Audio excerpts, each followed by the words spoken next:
So we were looking at the dropout crisis in DC. We were looking at the extent of the crisis, why there's a crisis, and what we can do about it. So we decided to take all this information and divide it into a 9-part series and a 1-hour documentary. There are huge numbers of students who are dropping out every year, and people don't know about them. A lot of the time in DC, the focus has been on test scores and on teachers, and that's focusing on people inside the classroom, not on these children that don't even come to school. And even if you don't know a dropout or you're not a dropout yourself, it still affects you. So it affects the economy, it affects crime rates, it affects your community.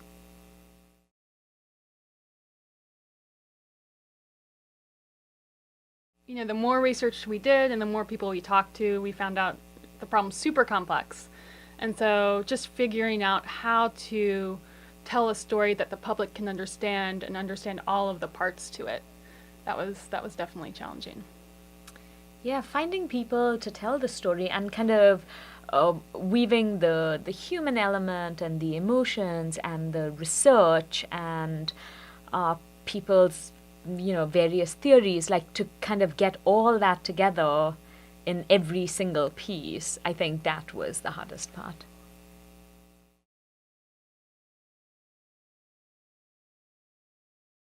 I didn't realize how big the problem was until I started working on the stories. Mm-hmm. And the most memorable part for me was when we went to Baltimore Talent Development High School. And the principal toured us around the school and everything was working. There's great attendance rate, good graduation rates. And at the end of the interview, she started crying because she said, the kids are really successful here and we're giving them all these supports, but once they graduate and go into the real world, they're not going to have those supports. And it's something I hadn't really thought about until she mentioned that. And then the 2 counselors. Yes. That was awesome. They were from a middle school in DC and deal with all sorts of stuff. They go to homes to see where kids are, and they find little kids taking care of themselves. They see a lot. And mental health issues. Yeah. I mean, kids who need glasses, medicine, like really, really challenging kids. And they just kept their sense of humor. They were so funny and, so positive and tried so hard. And at the end of the interview, I asked them, what keeps you going? And she said, every night I can go back and have a dirty martini. And so that's our plan. At the end of the series, several dirty martinis for Ginger and me.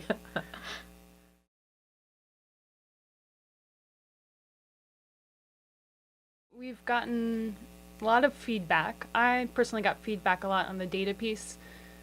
People just saying that laying out the numbers was really helpful for them to see the problem and understand it better.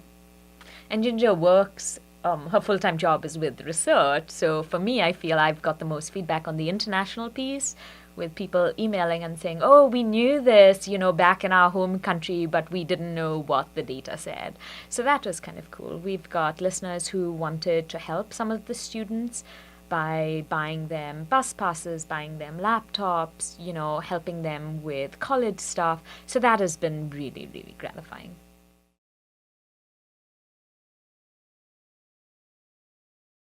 I think one of the things is actually being done. It was really disappointing to me when I started out to hear that the data was being calculated so differently and in such a kind of generous method that really didn't reflect what was going on. And so I think having everyone on the same page where you can really see how many kids enter and how many kids graduate with the diploma in 4 years, to me that's really gratifying. I feel like we have taken the first step to get on the same page to tackling the issue.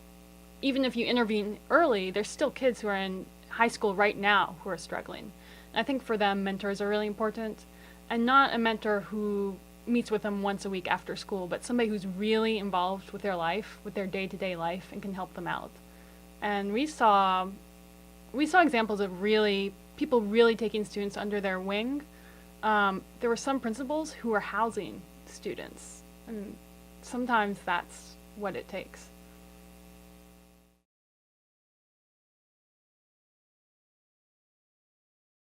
I mean, in the schools we went to in particular, they have data showing that they're improving.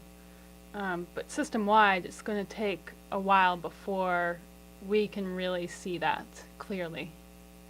I think one of the things that was interesting to me is when I interviewed Secretary of Education Annie Duncan, and he said for every problem in education, some school or some educator is solving it in an extraordinary way.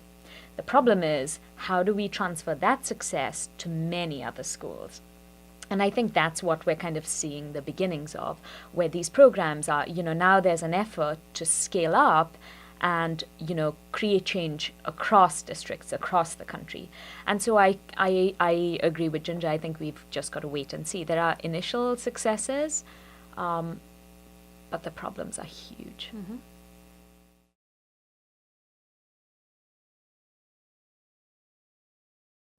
I remember covering a meeting many years ago, and there was someone talking, and they said, now schools, you want teachers to be nurses, counselors, feed them, all the different functions that, a teacher's job has grown to be now. And, oh, by the way, make sure they're reading and writing at grade level. And it's so overwhelming. So I really feel Ginger's experience as a teacher kind of reminded me of that, and we approached it from that perspective. I mean, from a teacher's perspective, well, especially as a first or second year teacher, you're totally overwhelmed.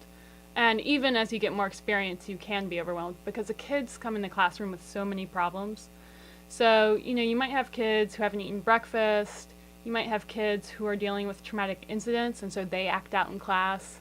I had times where I had so many kids, I didn't have enough desks, and kids were standing in the back of the classroom. Absentee rate is a huge problem. So if half of your class is there every day, and then people come back after a week and say, what did I miss? As a teacher, you have to deal with that and catch them up. I had kids several grade levels behind where they should be.